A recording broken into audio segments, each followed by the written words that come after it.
one thing though, keep the good tools, right? Proper tools. I don't pay for the garages, but I pay for the tools. The other one with these, the bolts, when you take it off, some of them, because if you see, well, I haven't got one, because of these cover on top, the silver cover, sometimes they're not in place, and then you have to hammer it up to get it into place, and then it's not easy to get it back up, because once you unscrew that, it's going to be a bit tough. So you just make you aware that, so you got to have all these bolts in a good condition, because in the garage they will do it with a gun, eat them all off. So it's better to have a good spare one when you replace it, and you can put it back in. So it's a little handy. When it gets stuck, you've got no choice, you have to hammer it and then take it off, otherwise you won't be able to do it.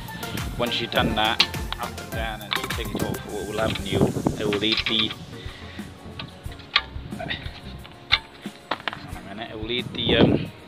the head bit up, so you need a new one when you put it back in. You don't want to put the old one and face the same problem in the future. Usually when that's in a good condition, when you put that in, usually just go in, see, there's no problem.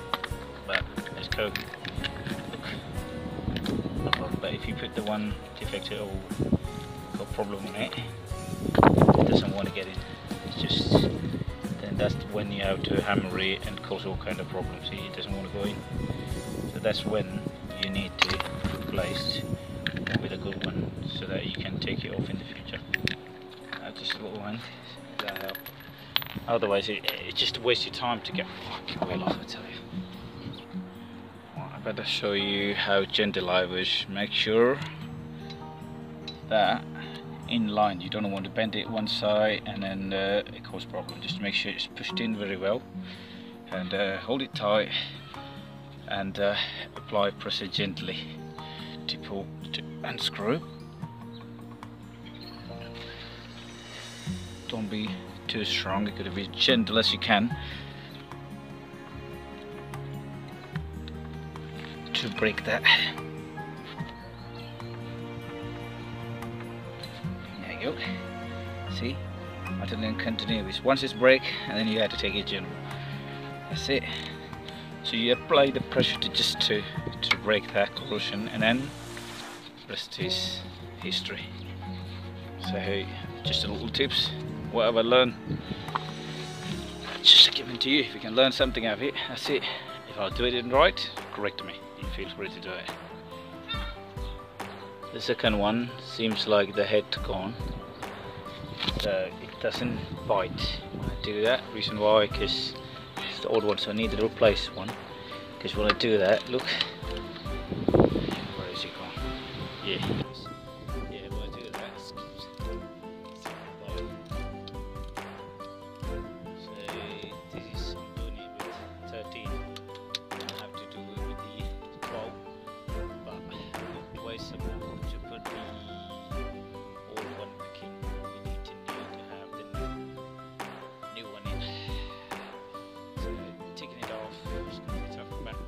We'll do it.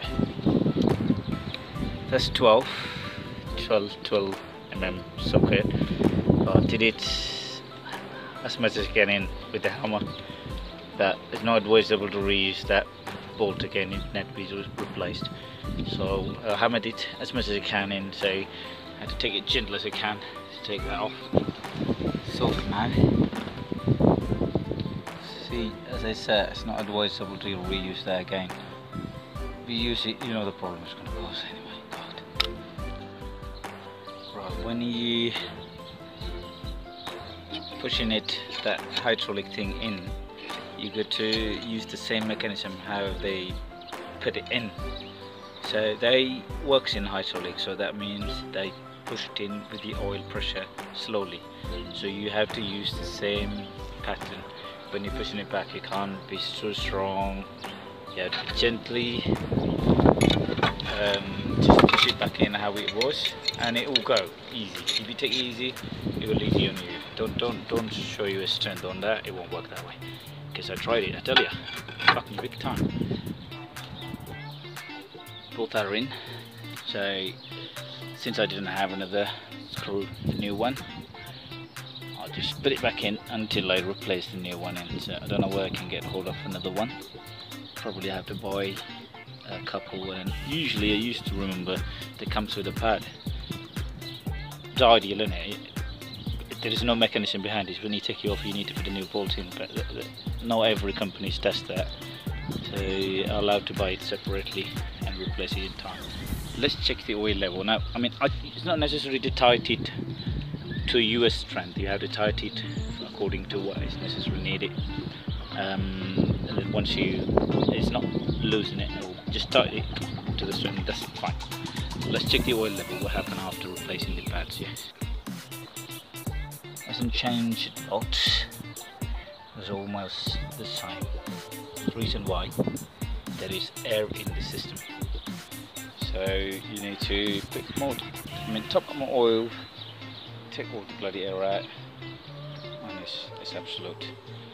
So I think that's all for this day.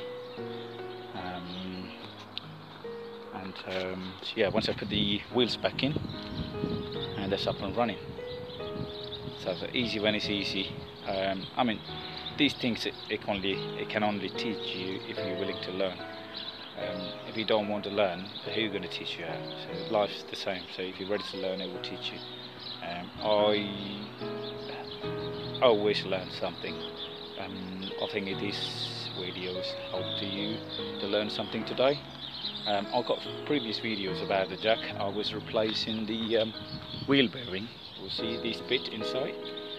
These wheel bearings are same as on an old Ford Mondeo.